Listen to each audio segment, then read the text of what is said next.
जय माँ काली, भारत माता की जय।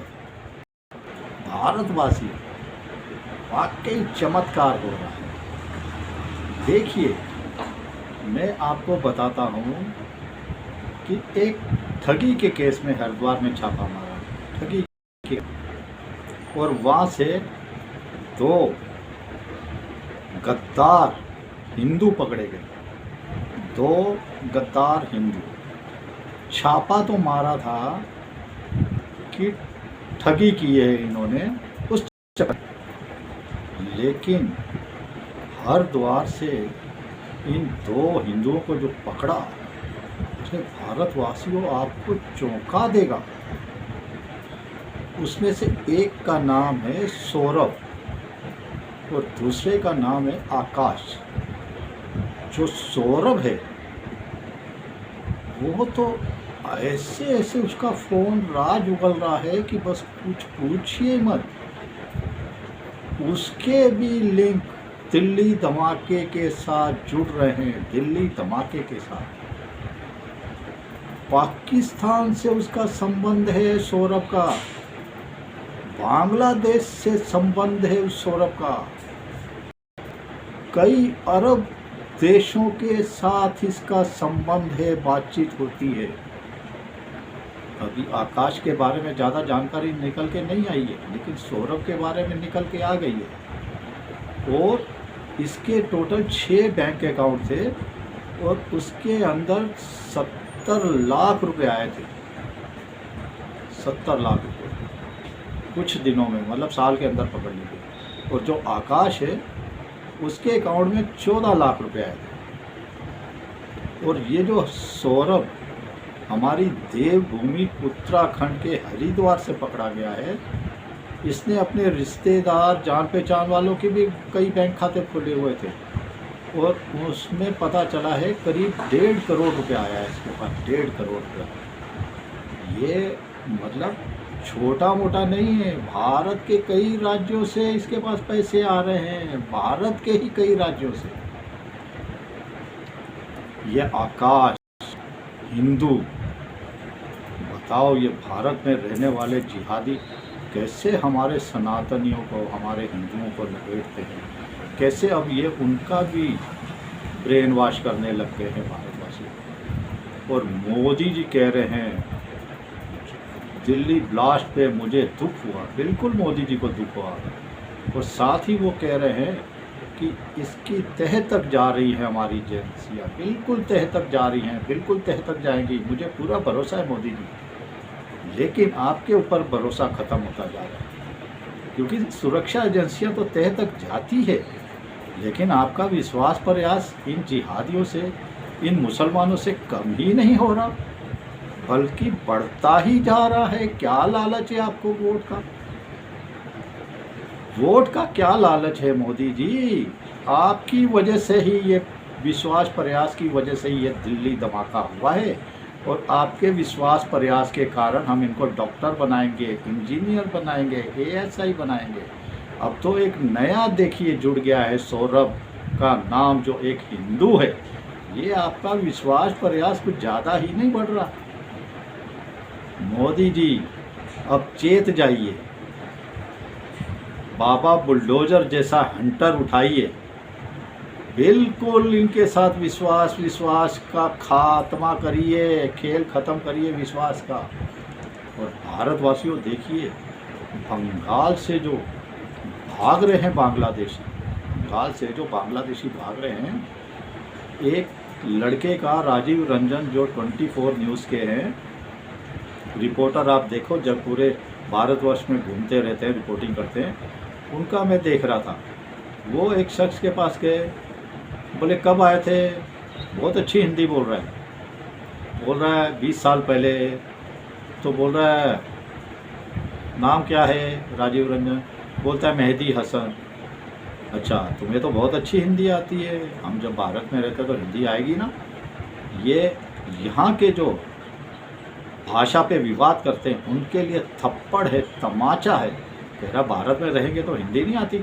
एक बांग्लादेशी बोल रहे थे, नहीं शुद्ध हिंदी बोल रहे, इतनी अच्छी हिंदी बोल रहे, लेकिन साथ ही वो कहता है, राजीव रंजन ने कहा तुम्हारे माँ बाप को हिंदी आती है? बोले नहीं, ये अपने वतन की भाषा भूल ही नहीं सकते, ये भूले ही नहीं है, इसके लिए हिंदी से इनका कोई लगाव नहीं है।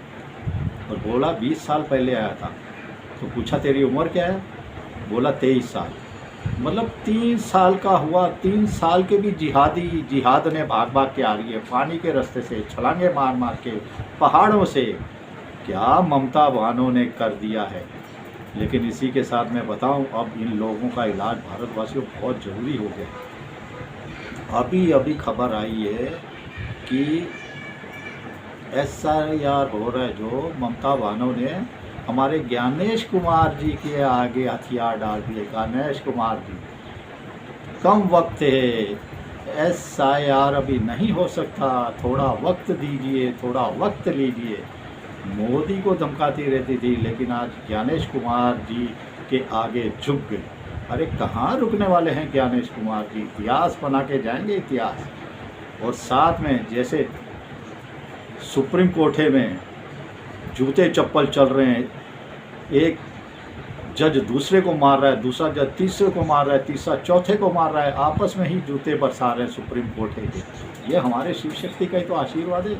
भारतीय, आपके भारतवासियों, सनातनियों, आपके एकता की निशानी है। सुप्रीम कोर्टा भी आपस में ही लठ बरसा रहे हैं ये लोग, सुप्रीम कोर्टे में बैठे हुए हैं। और चलिए अब SIR पे आते हैं।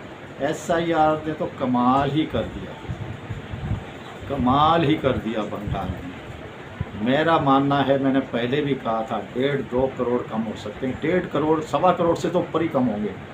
लेकिन ममता बहनों का बंगाल से खात्मा समझिए। और इसी के साथ एक और खबर भयंकर निकल के आ रही है भारतवासियों। ये जो सौरभ पकड़ा गया है, ये हमारे को सावधान करता है। हमारे देश के अंदर रह के ये कैसे कैसे षड्यंत्र रच रहे हैं। अब हिंदू भी इसकी चपेट में आते जा रहे हैं। और इसका ताज़ा उदाहरण एक हमारे जो योद्धा हैं, उत्तर प्रदेश का साथ मंत्री रघुराज नाम है शायद उनका, तो वो कह रहे हैं ये जो मुस्लिम यूनिवर्सिटियाँ बनी है ना, AMU, उसको भी धराशायी कर दिया जाए, क्योंकि वो आतंकवादियों को पालती है, आतंकवादियों को पालती पोसती बढ़ाती है। बिल्कुल उनकी बात से मैं सहमत हूँ, बिल्कुल सही बात कही उन्होंने कहा जितनी मुस्लिम यूनिवर्सिटियाँ हैं भारत के अंदर, उनको बुलडोज़र चला दिया जाए, और जितने मदरसे मस्जिदों के ऊपर भी बुलडोज़र चला दिया जाए। बिल्कुल मैं उनकी बात से सनातनी होते हुए सहमत हूँ। बहुत सही बात की। योगी बाबा के मंत्रिमंडल में वो मंत्री हैं और बहुत अच्छी बात कही है उन्होंने, दर्जा प्राप्त मंत्री है। तो उनके लिए एक शाहबाद शम्स नामक है, उत्तराखंड वक्फ बोर्ड का शाहबाद शम्स, वो कह रहा है दंगे हो जाएंगे भारत में, दंगा कराने की साजिश है। ये जिहादियों के मन में जब देखो दंगे, अरे दंगे कर ही लो, तुम्हारी औकात है। एक बार मैं भी देखूं, मैं अपने जीते जी बचपन से तो बहुत दंगे देखे हैं, क्योंकि मुंबई में रहा हूँ, बचपन से दंगे देख रहा हूँ, 12-14 साल की उम्र से। एक बार तुम अब दंगा कर ही लो, हम भी देखें सनातनी तुम्हारे अंदर कितनी ताकत है, तुम्हारे जैसे जिहादियों, मुल्ला, मौलाना, मौलवियों, और तुम मुसलमानों के अंदर ताकत कितनी है। अब ये भूल जाओ कि सनातनी वार नहीं करेगा, ऐसा वार करेगा। तुम आओ तो सही एक बार दंगा करने के लिए। हनुमान जी शक्ति भूले हुए थे भारतवासियों, हनुमान जी बिल्कुल शक्ति भूले हुए थे। हनुमान जी को शक्ति याद दिलाई जाम्बवत जी ने, लेकिन हमें शक्ति याद दिला रहे हैं हमारे साधु संत, हमारे मोदी जी, हमारे बुलडोजर बाबा, हमारे बागेश्वर धाम सरकार वीरेंद्र शास्त्री जी। ये सनातनी हमें हमारी शक्ति याद दिलाते हैं कि हम कैसे सनातनी योद्धा हैं। हमने तो अच्छों का सफाया कर दिया, हमने तो मुसलमानों को नहीं टिकने दिया, हमने अंग्रेजों को नहीं टिकने दिया। 47 में मुसलमान खुद भाग खड़े हुए। किस डर से? सनातनियों के डर से भागे थे भारतवासियों। किसके डर से? सनातनियों के डर से भागे थे। किसके डर से 47 में भागे थे? सनातनियों के डर से भागे थे। तो उस समय तो शक्ति फिर भी हमें थोड़ी बहुत याद थी, लेकिन अब तो भयंकर तरीके से याद आ गई। ये शाहबाद सम, तू दंगे करवाना चाहता है, तेरे जितना मुल्ले मौलाना मौलवी सारे तुम 20 25 30 करोड़ जितने हैं, अपनी असली औकात में आओ। असली औकात में तुम्हारे दंगे मैं देखना चाहता हूँ, करो दंगे। सनातनियों ये बार बार धमकाते हैं, आपको तैयार रहने की ज़रूरत है।